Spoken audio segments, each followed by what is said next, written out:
তাদেরকে জোরপূর্বক তালাক দেওয়াইয়া এরপরে ওকে বিবাহ করার পর ঘটনার দিন পূর্ব থেকেই ওর নিকট যৌতুক দাবি করে আসছিল 2 লক্ষ টাকা।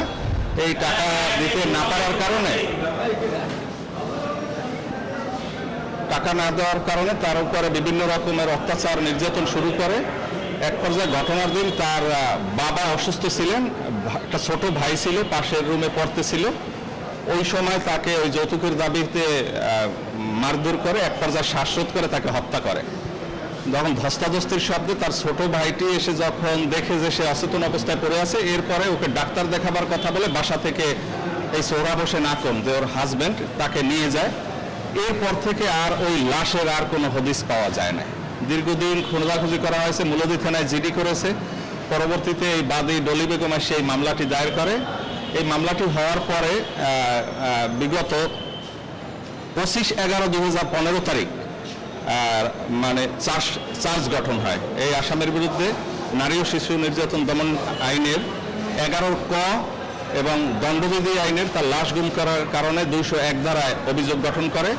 রাষ্ট্রপক্ষ থেকে মোট 11 জন সাক্ষীকে বিজ্ঞ আদালতে উপস্থাপন করা হয়।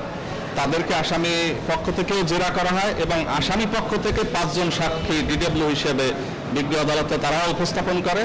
উভয় পক্ষের যুক্তিতর্ক শেষে আজকে বিজ্ঞ বিচারক রায় প্রদান করেন।